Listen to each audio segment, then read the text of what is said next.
The following podcast may be explicit. One Joe Young presents Adventures from the Shed, a tabletop RPG podcast. You can find us online at adventuresfromtheshed.com. Here we are back in the shed with Kurt and Joe playing Cthulhu Confidential One-2-One. Dex has to check in with certain members of the criminal element if he's going to get more information regarding what happened to Helen Deacon. Enjoy the podcast. Hey, and welcome back to the Shed for Adventures from the Shed. You are here again for Gumshoe One-on-One Cthulhu Confidential. With me, Kurt, I am playing the GM, and the one Joe Young, our sole player for this adventure. Yes, and I am playing Dexter, Dex Raymond, Private Eye, in Los Angeles circa 1937, hard-boiled Private Eye. You are indeed, and for those of you who are at home and can't see us, Joe is sitting here wearing a fedora, ready to play. But before we jump back into it, I want to remind you, you're always welcome to check us out at adventuresfromtheshed.com. We're on Facebook, Twitter, all that stuff. And we would love it if you would rate us on iTunes so that you could help other people find the show. If you like games, games of all kinds, Dungeons & Dragons, Pathfinder, Adara, Cthulhu, Confidential, Trail of Cthulhu, Star Wars, all these things, hey, we play it all. We do it all. But we're special that way. We're going to get back into our game, as Kurt mentioned. It is the Trail of Cthulhu, so we're going to have some... No, Cthulhu Confidential. Well, isn't it Trail of Cthulhu, Cthulhu Confidential, Gumshoe One-on-One, something? I thought it was a very long name. Anyway, well, Kurt knows what we're playing, and we have the game in front of us, so we're going to continue there. And we are going to pick up from last time with Dex, recalling what he went through. Where did we say? We just talked about this. Safe deposit box, I think. All right, so I used that key I found there in the guest house to figure out what Franz was hiding down at the bank. In that safe deposit box were some incriminating photos of Greta, which I'm sure she'll pay nicely for, and found another clue here where Helen seemed to be spending some more time with a squirrely-looking fella that I haven't seen yet. So I'll have to figure that one out. After leaving there, I found the address for the Clara Nebel and went to talk to her. And, well, wouldn't you know it, Whitey Alexander's name showed up again when we were talking about Helen. So I decided after talking to that crazy lady about, Secret Masters of the Universe thing, we ought to head on down to the casino and try and clear the air of Helen's connection with Whitey.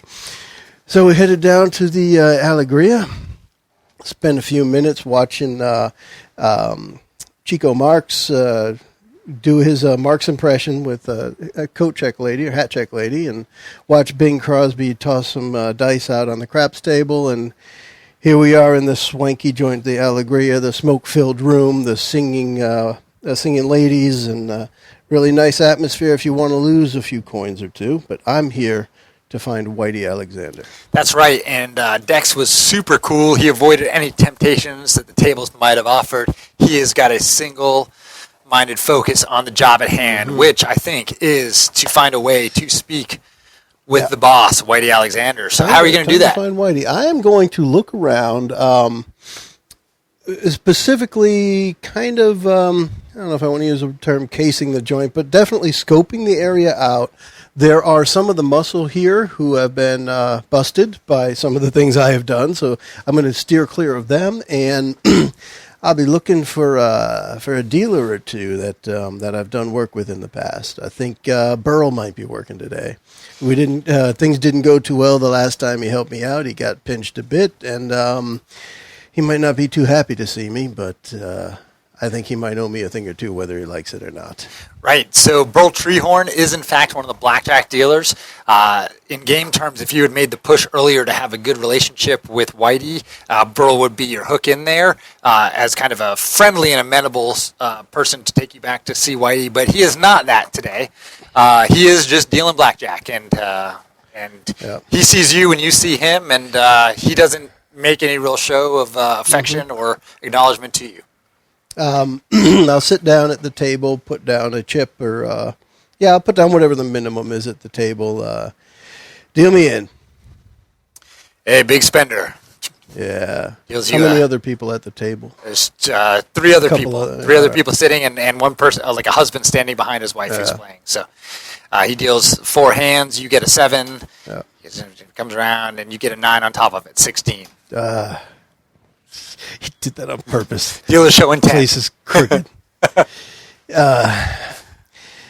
I'll stand. Maybe later you can use some of the money you make off of me and feel good about getting me an invite. And Burl turns his card, and a jack comes down 20. Dealer wins. Yeah. Clears the chips. An invite. Yeah, I think you know what I'm talking about, Burl. It's time I got in to see your boss. I need some information.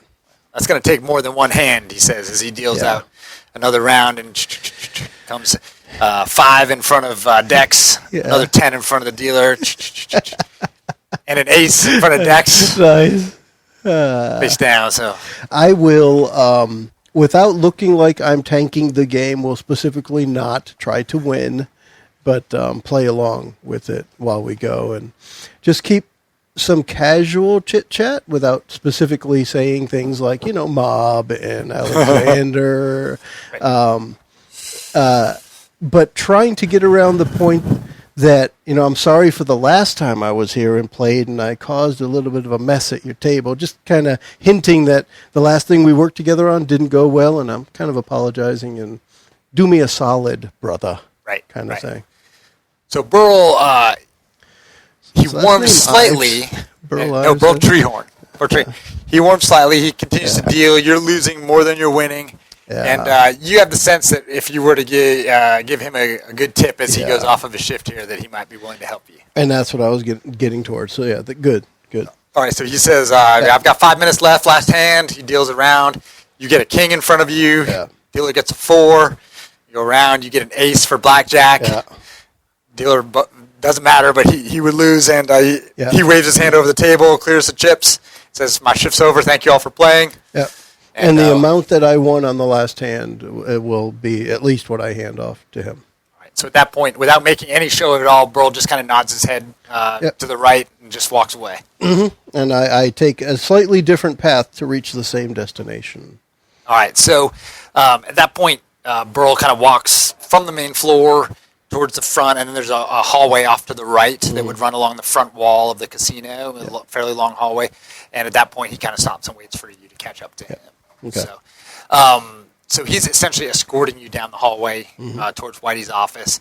And as you're walking, Dex passes, coming the other way, a nervous, pinstriped little shrimp of a man who's kind of bustling, hurried, kind of fiddling with a folder that's bulging with adding machine tapes, like rolls of machine tapes coming out of it. This is, I've got this one, but go ahead. And this man checks his watch and kind of speeds up his pace and almost runs by Dex, looking particularly kind of nervous as he goes. And Dex knows instinctively that this guy knows something. That this is, I got his name. I'm looking through my little black book that I've been keeping my notes in. Well, if you were thinking of Phil Block, that's right. So if you were thinking the accountant that Franz Spielman warned you about, who is so threatening that you better come armed, according to Franz, then this would appear to be Phil Block. All right. But he's kind of hurrying past you and just doesn't even look at you as he goes by. Now he's not the squirrely guy that was in that picture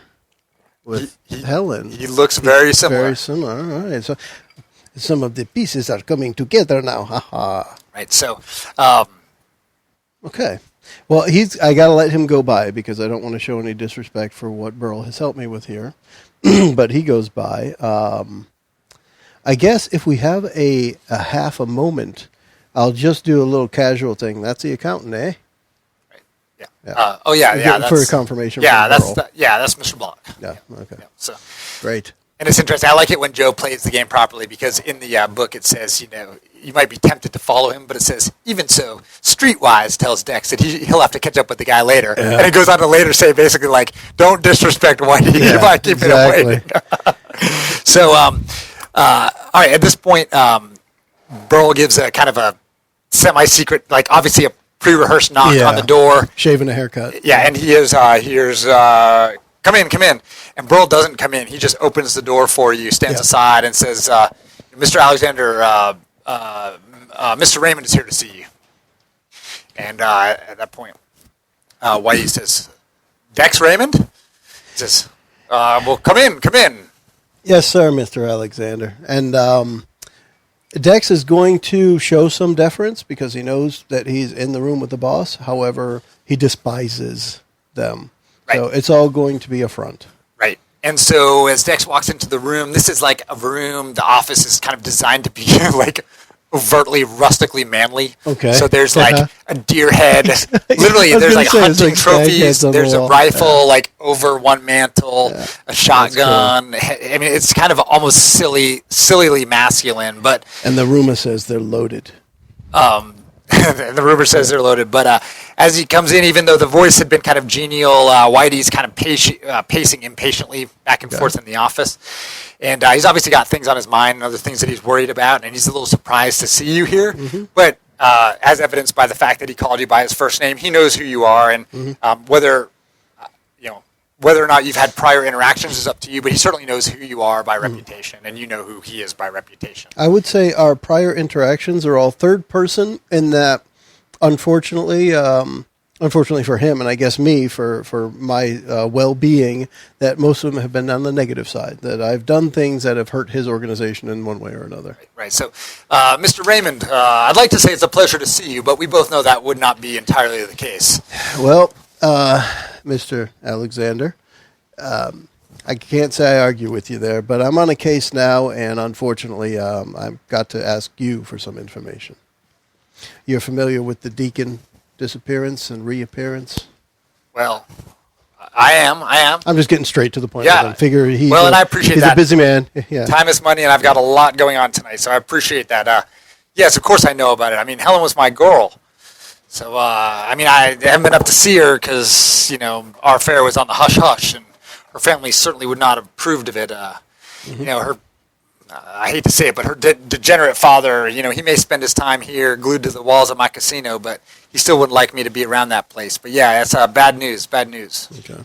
And Joe is flipping through his little book here, but as a good private eye, you never take notes in front of a gangster because, well, that's bad. They can find you and break your thumbs.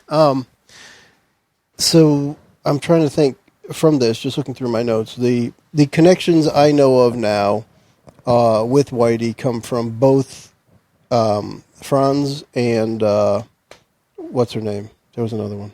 Damn it. Well, you've seen the pictures from Franz. That's what I'm saying. From Franz was the pictures, right. But there was you got the casino chips in Helen's clutch from the Allegria. But specifically to Whitey, Greta. All right. Yeah. So. Oh no, Clara Nebel. Clara. Yeah, yep. You said Greta. Sorry, Clara Nebel from the Order of the Argent Light. So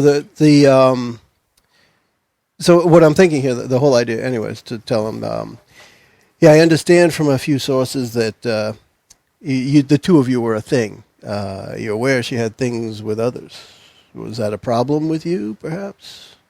She's not in a good way nowadays. What do you mean things with others? She was my girl. Yeah. I loved her.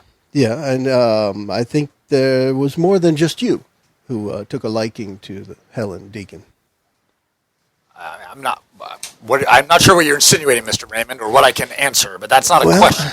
There's a bit of there are a few things that I wanted to ask of you. First, from what I understand, Margaret Deacon has paid her father's debt, but if he's around here all the time, I'm sure he's incurring another one. Is he into you for a sizable amount of money? Well, Margaret did pay off his debts, and to the extent that he's incurred additional ones, I've suspended those debts as a favor to Helen. So, well, that completely changed what my next question was going to be. Think on your feet, Dex. He threw me for a loop with that statement. I was expecting to ask him something along those lines. All right, so what do you know of the Order of the Argent Light? Well, I know that they're those crazy cultists that Helen got mixed up with back in a while, and there's nothing good that could come with that involvement. I've been thinking that maybe they're part of what's behind what happened to her. I mean, I don't necessarily believe the nonsense that people say, but they do black rituals under the full moon near the Hollywood sign, and where the starlet offed herself a few years back. I mean, anything's possible with them. I don't know. I think her sister probably drove her crazy. I think, and I'll try. I've been using Margaret as a bad cop more than once, so I'll do it again and give a little chuckle of, yeah, her sister can be quite a pushy character, that one. She is. I mean, I think she's a witch. It's, she once barged in here and made a scene trying to haul Helen out right in the middle of everything on the floor. Well, I'm sure you could understand how she might not want her family associated with gambling hall. Well, whether it's legitimate or not. Guts to come in here and do something like that. Yeah, it does.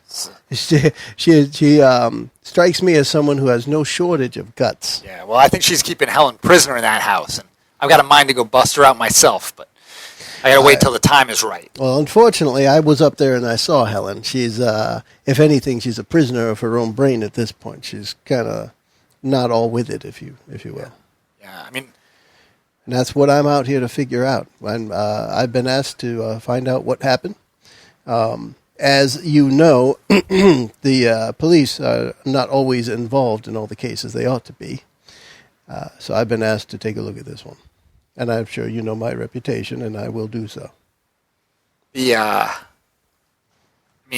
would do anything I could to help Helen's case, but I don't know what I could do right now, and I've got some other things that I'm worried about right now that are a little more pressing.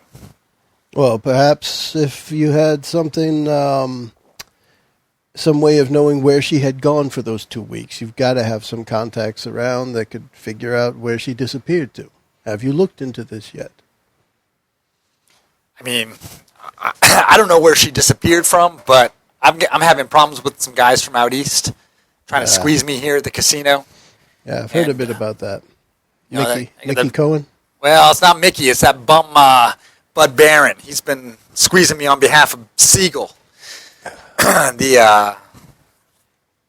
don't know why I'm telling you this. It's none of your business, but it's. I like that. Thanks just the same, buddy. Well, it's possible that they could be involved somehow. They could be trying to get at Helen to hurt me. They're obviously trying to make a move here in L.A. I don't know if it's against me, if it's against Guy. I don't know what's happening, but this Siegel, he's nothing to mess with. And it's nothing I can't handle. I'm not worried about them, but Bud and Mickey and Siegel, they're trouble. I don't know. Maybe they're involved. Maybe they're not. Who knows? You don't want anyone stirring up your pot. No. Well, I'm looking at it from the point of investigative abilities, and I'm trying to think of what I have that works with him, if anything. I mean, it's just anything.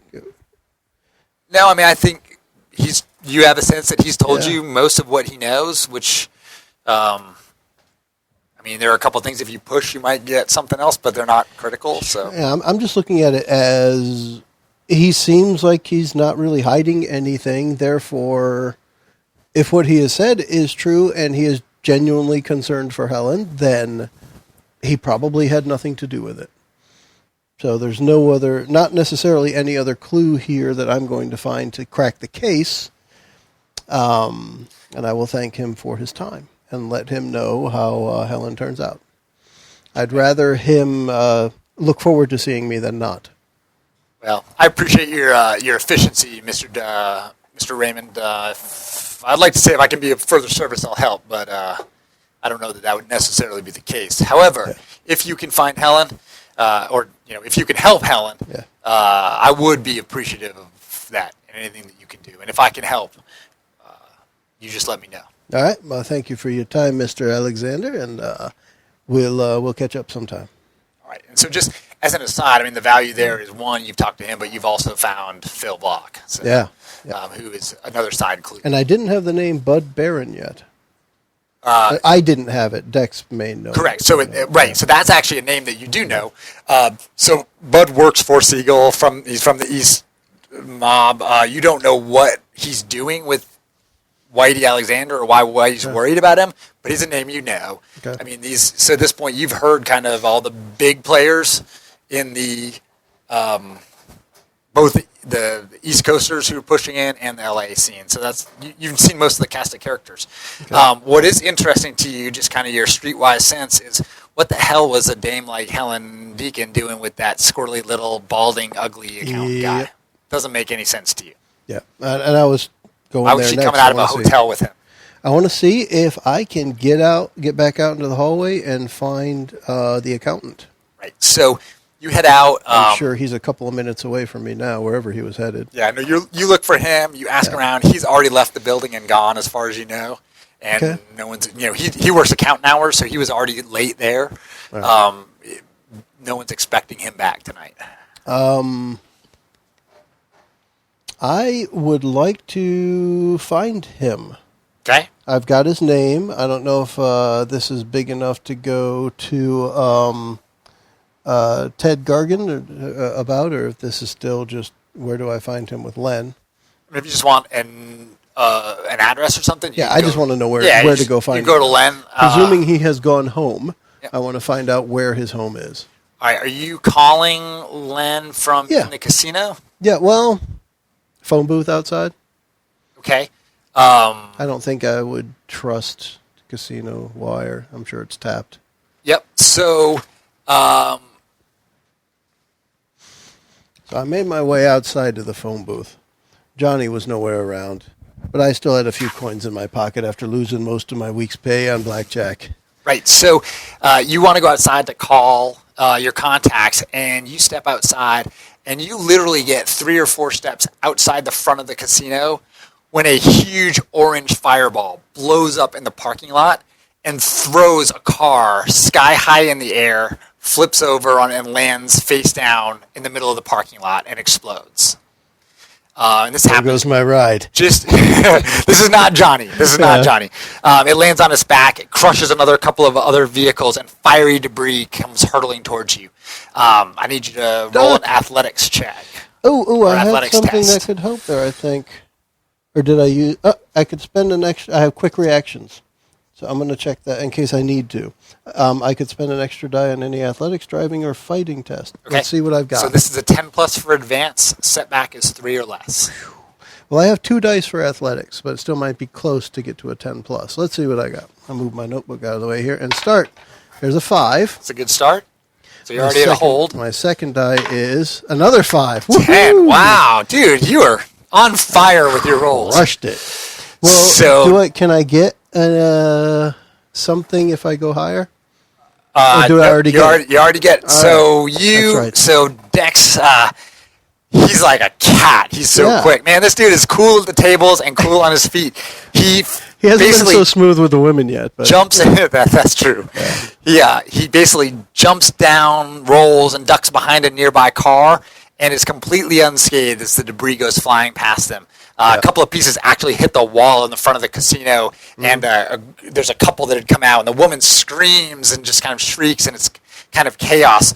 As a result of your roll, you are going to gain Edge 9, State of Alarm, which says you keep a part of yourself on constant alert. +1 to all sense trouble tests until you spend this edge. Nice. If you made a sense trouble test in the current scene, spend this edge for an extra die on athletics, fighting, or fleeing.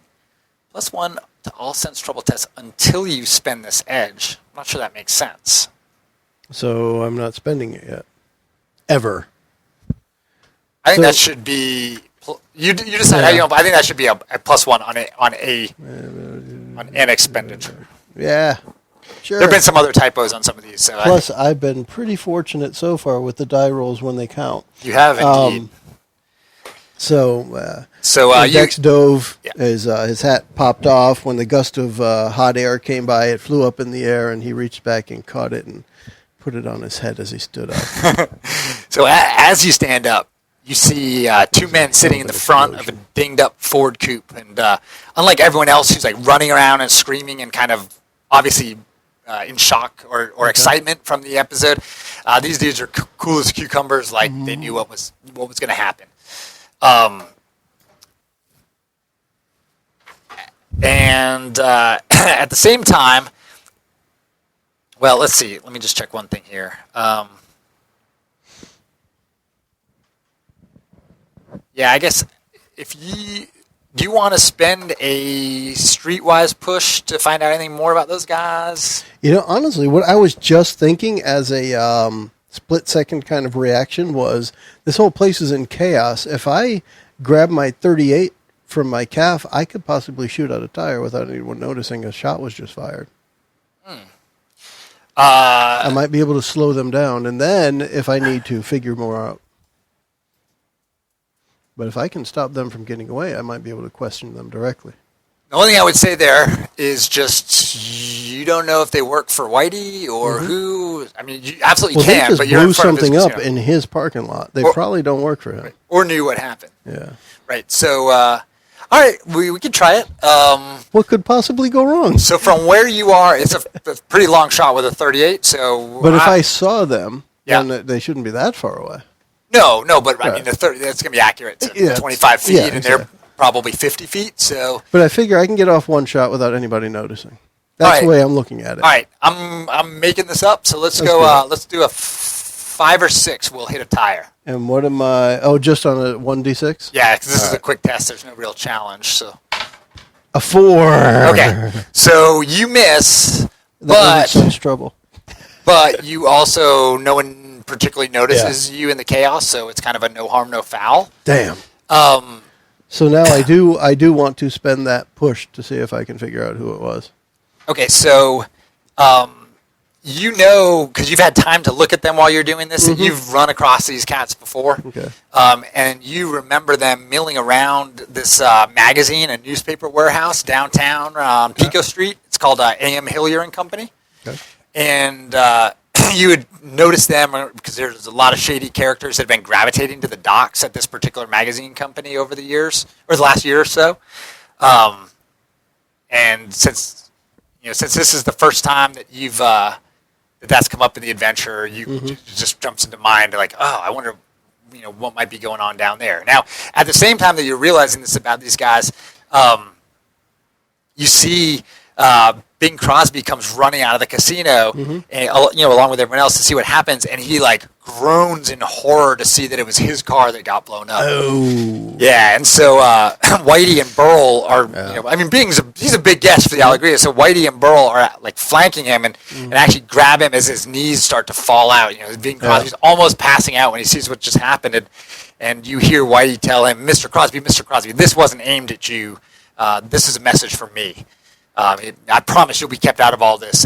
We'll comp everything tonight. We'll take care of all this, and we'll make sure you're set up in the best ride going forward. So, and then he kind of ushers, Burl kind of ushers Bing to his own vehicle and drives him away. So at this point, you have to decide if you want to kind of stick around for the aftermath here, or maybe try to tail the bomber guys. I think it's probably a good idea to find out if they are connected to the eastern side of the country. Okay, so are you going to try to follow them? Yeah. Okay, so I need a shadowing roll. Let's do that. I have 2 dice for shadowing. Conveniently, after I made the call, Johnny showed up. Actually, I never got to make the call. That's a good point. You said I took a few steps out and boom. That's true. That's I true. never So got we'll to still make have it. to do that. So I got a 2. Wait, what were you calling? You're going to get the address for the account. Yeah. Right. I was going to go find out the account. So I got a 2 on the first die. Okay. That's not going to get me anywhere.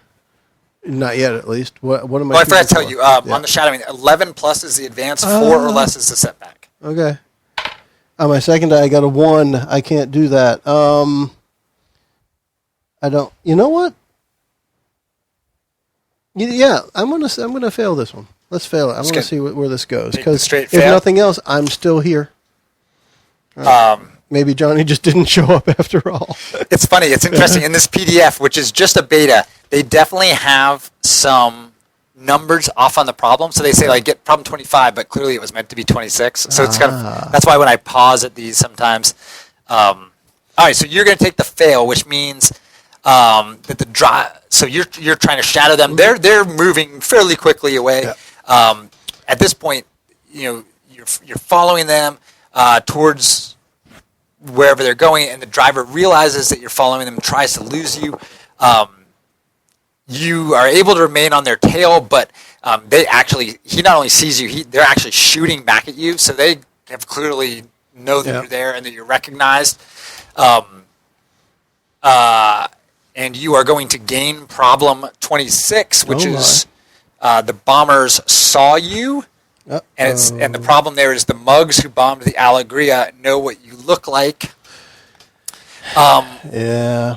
They shoot back at you. You have Johnny fall back far enough that they kind of think that they've lost you.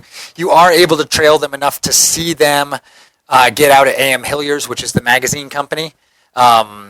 You drive by. They reach for their guns again, but you keep going, and then by then you're gone. So this place, the magazine company, are they? Everyone's affiliated with the mob, but what's their affiliation? Do I know? Well, you have heard that it's kind of a crooked nationwide magazine and newspaper distribution company. Okay. And you have also heard that it recently took on East Coast mob tycoon Meyer Lansky as a silent partner. Meyer's not going to be, I'll just tell you, particularly important to the case other than that he's an East Coast mob connection. It's, he forces the local manager to let his people use it as a meeting place. At least that's what you've heard. You haven't actually had to come here before, but you know that Bud Barron treats it as his main base of operations and that Mickey Cohen will sometimes swing by.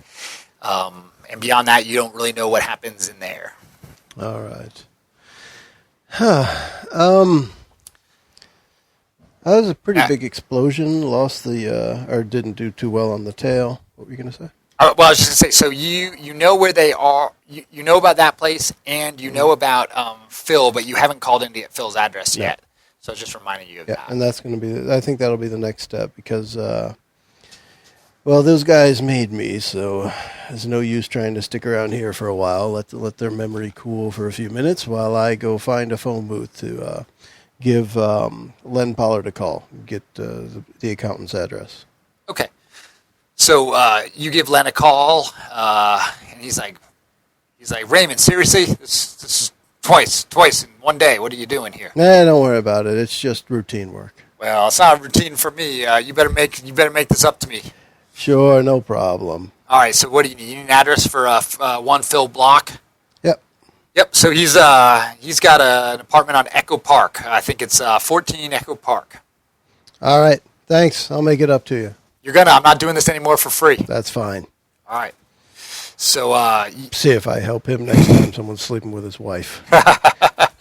So, you want to head there? Yep. He's got a drab apartment on Echo Park. It's nothing at all remarkable. Is he home? How would you know? I don't know the guy, but I have been warned by a guy who carries a knife that this guy is a crazy mofo. Therefore, I'm going to, I'll take my revolver and put it in my trench coat pocket and knock on the door with the other hand. Okay. So you knock on the door. And just because I have the card, the state of alarm thing, I get +1 to sense trouble and stuff. Does that matter in this case? Should I be sensing trouble? Nope, not right now. All right. The question is just if he opens the door, are you going to play nice? Are you going to intimidate him? What are you going to? I'm going to play nice. I start at least neutral. So you knock. He opens the door just a crack and yes. Oh, I can't remember. Was it Phil? Was it Phil Block? Phil Block. Mr. Block, I'm a private investigator working on a case, and I have a couple of questions for you. I'm sorry, I'm not interested. I can't help you here. I have nothing to sell. Closes the door. Son of a bitch. I didn't know Block was going to play hard to get. I kicked the door down. Kick it? Yeah. We're getting near the end of my patience. Things are just not meshing up, and I need an answer. All right, so... And Block's got the answer. All right, I'm sure of it. Dex heels back, takes a big kick at the door, slams it. It doesn't open. It's actually remarkably solid. Yeah. But you hear, Jesus Christ, wait. He says, wait! He cracks the door. He says, Listen, what do you want? I just got a few questions for you. Apparently, you've got a sturdy door. All right. So at this point, he's clearly intimidated. Can I ask you where you get your doors from? So at this point, remember, this guy's like, he's a little like shrimp. Yeah. He's intimidated, and he's like, just don't hurt me. Just don't hurt me. Come in. I'll tell you anything you want to know. Just don't hurt me. I have no reason to hurt you yet. Well, and he like looks around outside, see like if you're with anyone else. Or I was not followed. There is no one with me. I have some questions. I'm trying to figure out what happened to a nice young lady. A lady, coincidentally, you were seen with. And I will actually show him the photo of him and Helen. Okay, so when you of him and Helen. Yeah. Okay, so when you show him the photo, his face kind of like, well, first it's you see him like get almost like happy. And then he kind of realizes what he's looking at, and he's like immediately sags, like almost with worry, and he's like Helen. She was your girl, wasn't she? He's like, well, he's like she was for a little bit, and then she wasn't. Round, get around. She gets around. Well, I mean, is this what you want to talk to me about? Or? I've been asked. I'm on the case to find out what happened to Helen. She vanished for a couple of weeks. Nobody seems to know where she went.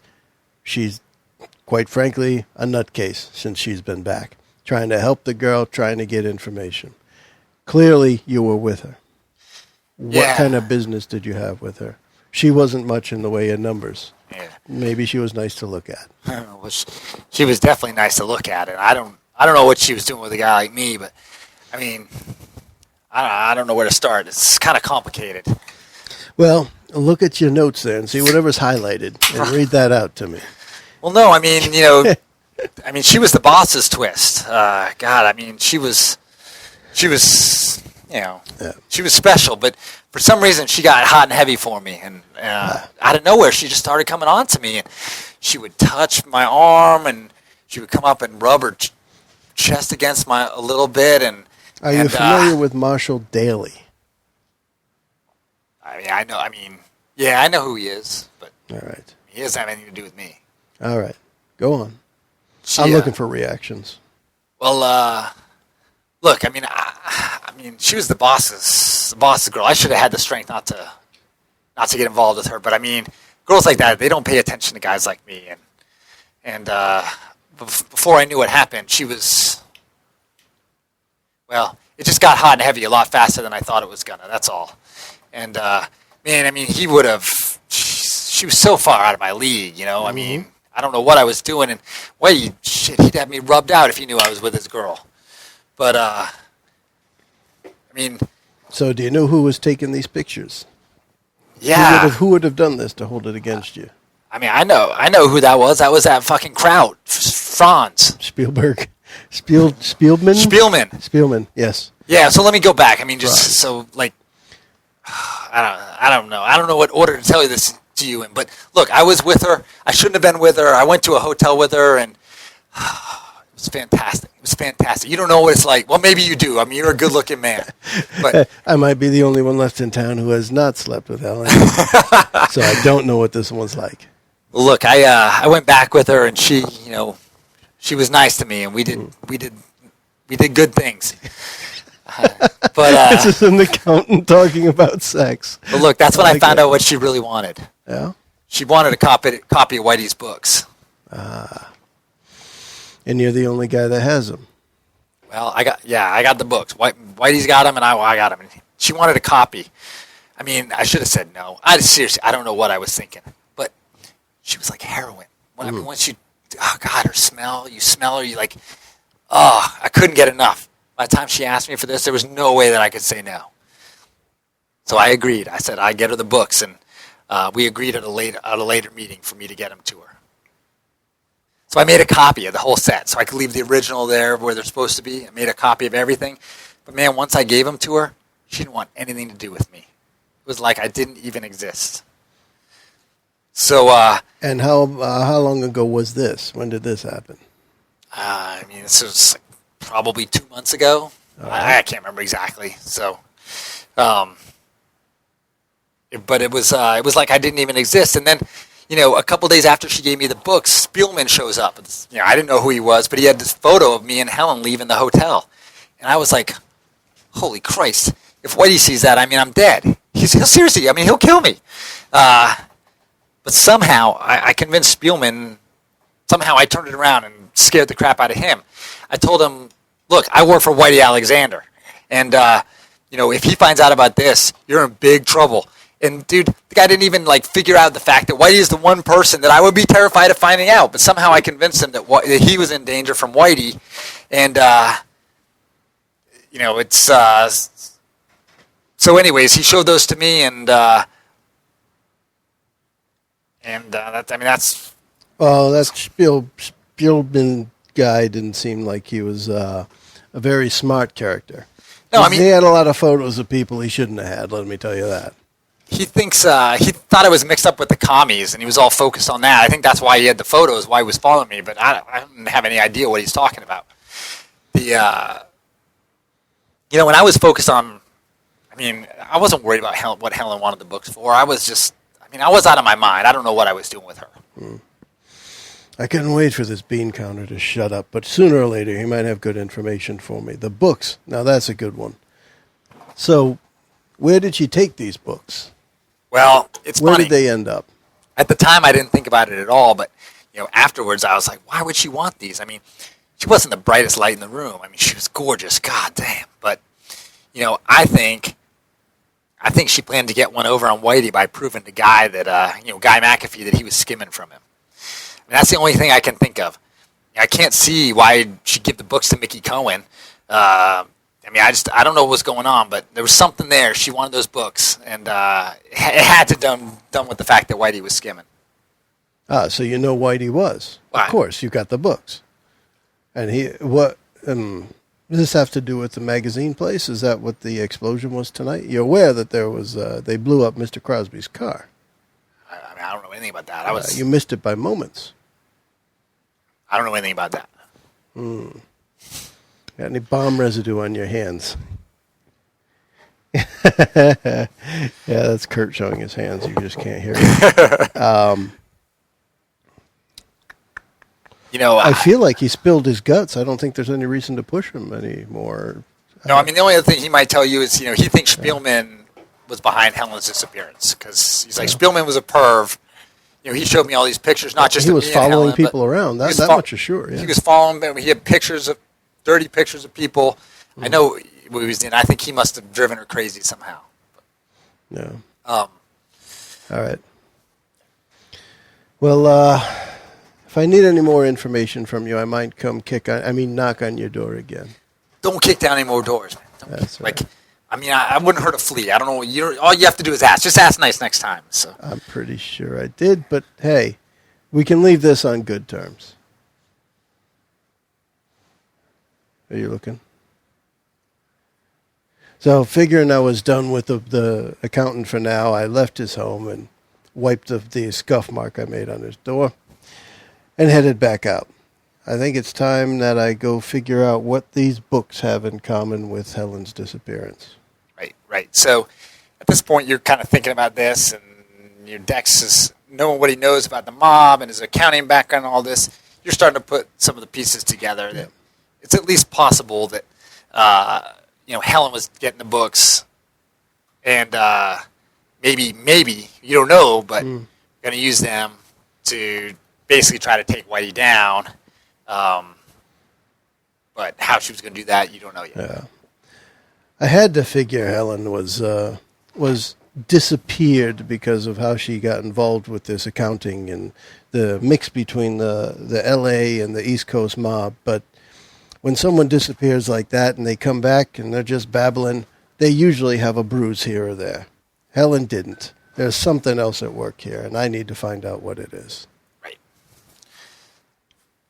Which, you might need to help me, Kurt. I'm not sure which end I have not brought into this yet.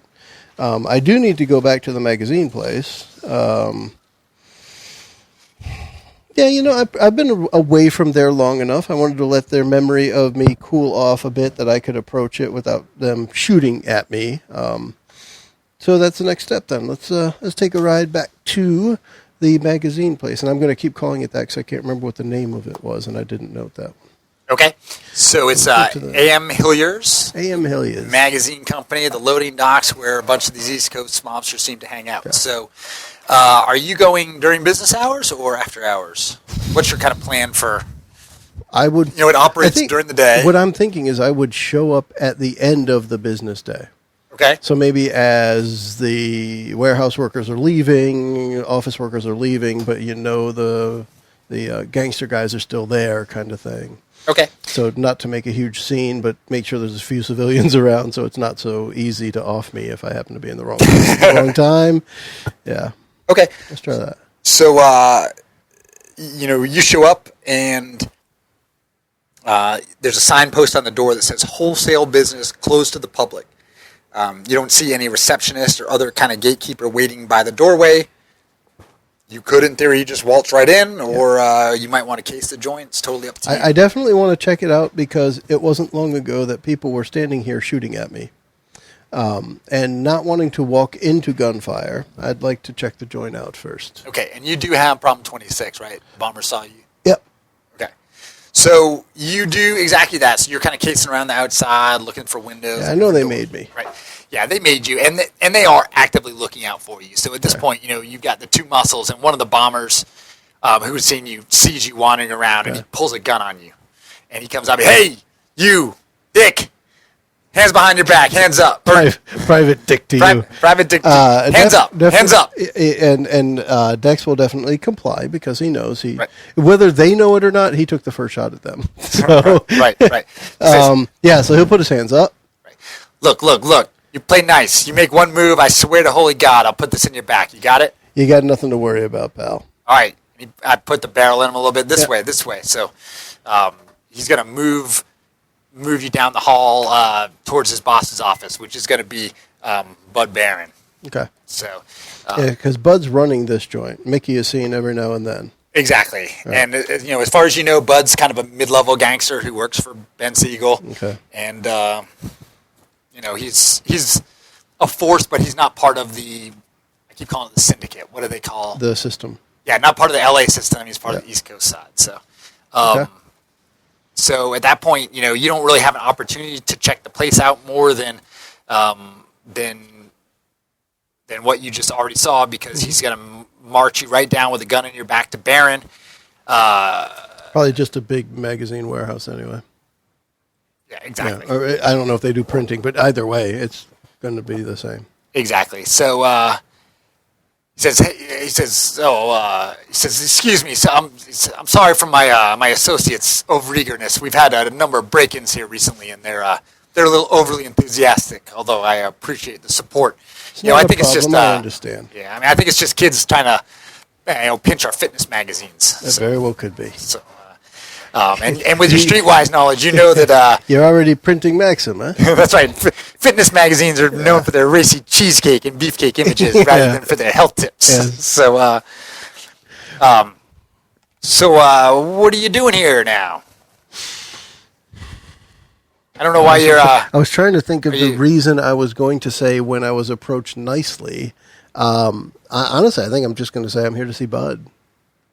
I need to see Bud about a matter with... this is Bud. It's Bud. Yeah, all right, I'm sorry. They march you into Bud's office. I need to see you about a matter with some information that was perhaps given to you by an associate of Mr. Alexander.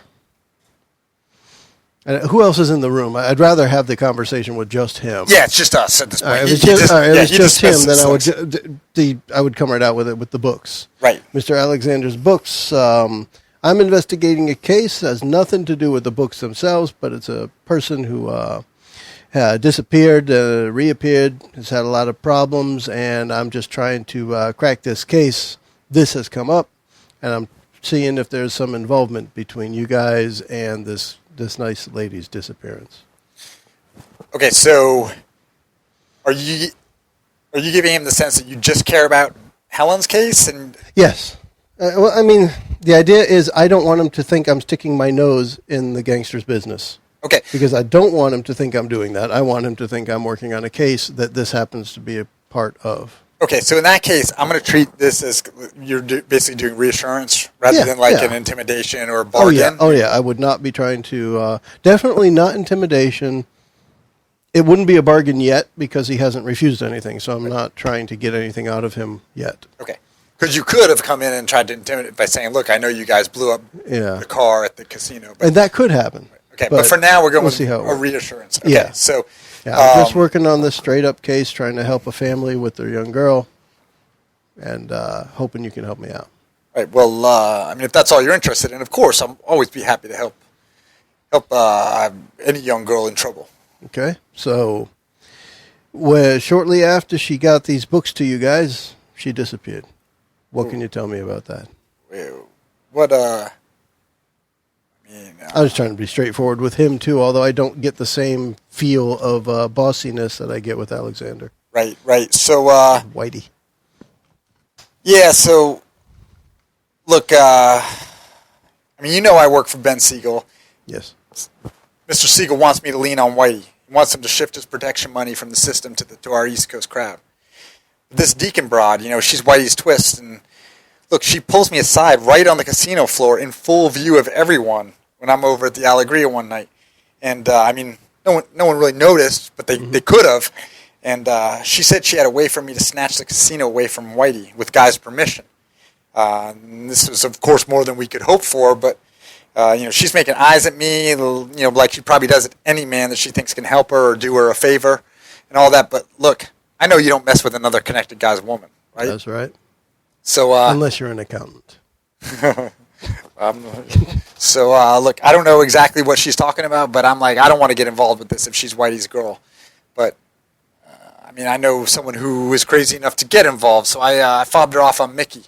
I said, I arranged a meeting between Mickey and her, and I said, let crazy Mickey handle her. If it amounts to anything, maybe I get the credit for making the contact. If it blows up, not my fault. All right. Next thing I hear, she's given these books, presumably the casino books to Mickey, and he's passed them on to Mr. Siegel. But Ben can't decide what to do and trying to figure out if Helen's crazy or not, what's going on. Then all of a sudden she goes missing. None of my business. Then she turns up again with amnesia. Again, none of my business. I mean, you didn't hear any of this from me, but that's all I know. Where's Mickey during all this? I mean, I'm not Mickey's keeper. He comes, he goes. He's a hard man to find. But like I said, I didn't want to be in the middle of this. It's no way this ends well for me getting involved with Whitey's girl. But if I hear there's a chance to take him down and get that casino for us, then I gotta help. So I just fobbed it off on Mickey. Well, it seems like everyone's concerned about this girl, but nobody seems to be concerned about where she went or what happened to her. So that's what I'm here for. Well, I mean, she's nobody to me. I mean, I'm happy to help if there's no skin off my back, but like dames go missing in L.A. every day. Look, you didn't hear none of this from me. I know where you live. I don't, but I can find out where you live. Everyone knows where I live. I'm not worried about that. Hey, look at me. Do I look like I'm kidding? You didn't hear none of this from me. That doesn't happen. Don't you worry about it. All right. But I need to know where I could find Mickey. I mean, Mickey, he's a tricky man to find. He's, he does the routes. He's by here, at least every other day. He loves to have dinner down at the what's the name of that joint down on Warehouse? Oh, and it'll come to me. I don't know. Hey, just give me a second. I'll find where. I'll think. Let me check with one of the guys. I'll see if they know where Mickey's at. All right, you go ahead. I'm learning not to trust Bud Barron here. I don't think I could trust him any farther than I could throw him. Once he gets me this information, I'm out of this place. And he's just looking up his buddy outside. I hear him talking. I don't know if they're talking about that restaurant I've eaten at before. I wish I could remember the name of it. I'm not even sure what page it's on. I am doing a little flipping, looking for not for the name of the thing, but for a particular scene that for some reason I'm having a hard time finding. Does the scene take place in a restaurant? Here we go. So, like I said, Mickey keeps, he moves around and he's in no hurry to be found by you or by anyone else. Your streetwise knowledge will let you kind of cruise underworld hangouts looking for him, or you could stake out the magazine warehouse till he shows up. Totally up to you how you want to proceed, but in the interest of time, we know he's gonna come back around the warehouse here at some point. So, I think we could assume you find him here the next day if you want to do that. That works. Because, I mean, I'm not sure the next place to look other than to question Mickey next. So let's do that. We will spend some time. At this point, could I get rid of the problem that the bomber saw me, or is that just like a forever thing? Yeah, no, that's done. Yes, okay. That's why they pulled the gun on you. Took you straight in to see Bud Barron. Yeah, I didn't get a nice welcome. Yeah, so you take off, go back to the office, catch some Z's. Yeah. And I might actually freshen up. Go by my apartment and take a quick cleaning and put on a freshly starched shirt. Okay, cool. I haven't cleaned up in a day and a half.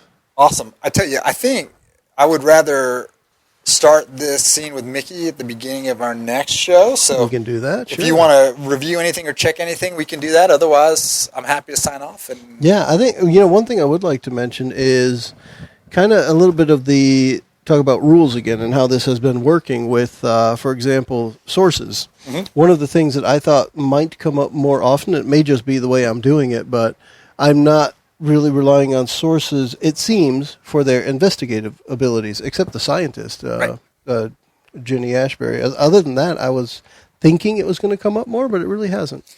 No, and there's probably one more thing where you may, if you happen to get a particular clue, you may go to one of your sources, but in reading it, they don't factor heavily. They're there, I think, mostly for flavor, if you want to use them.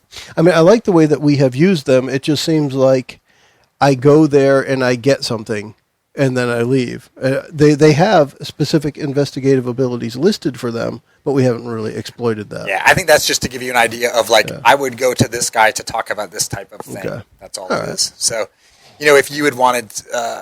you could have talked to the shrink to get some more insight into Helen, but he wouldn't have told you anything you didn't already know. All right. So I think you've used them correctly thus far. I can tell you, too, I still like the mechanic of the way the dice work. When you do have to roll, where you have one die or two dice, and then you can go for an extra die to bring on a problem. I like that, and it specifically tells you roll one at a time, because if you succeed on the first one, you can stop right there. Right. And if you want to take the chance of getting an edge, you can push past that and roll another die. And I like that. I like the way that works. It's awesome. I tell you, the game, as long as you do a lot of prep as a GM, is really fun. Only thing is, in each core scene, there are in each scene there are one or two core clues that you have to make sure the player gets. Mm-hmm. And there have been one or two times where I'm kind of like, well, question didn't really lead to that, but I want to make sure you get it. So it's kind of like I have the guy say, well, here's one more thing you might want to know. Which that's the only part of the game and it's minor, but that I found to just be a little bit awkward. And that's probably just a function of my having not played it before and been able to work it in quite as seamlessly. But I could see how it might feel forced, but for me, I'm still picturing a lot of this as the old-time PI movies where, once the contact starts spilling their guts, they just keep going, no matter what. And it ends up with they're just going to babble on for a while, and you'll get stuff that you care about and don't care about. Right. So well, and especially someone like Phil Block is going to tell you everything because he doesn't want you to beat him up. And the gangsters, if they know they haven't done anything wrong, like Whitey Alexander hasn't done anything wrong as far as you know, so what's he going to hold back? Yeah. So it's not like you're a cop. So I think I like it so far. That's cool. I think we will finish in the next hour. Cool. So I think that we should sign off and thank folks for listening and come back for what I think will be the finale of The Fathomless Sleep Cthulhu Confidential. We get ready to sign off knowing that we'd be back for another hour. Okay, bye. The preceding podcast was brought to you by One Joe Young. You can find us online at adventuresfromtheshed.com.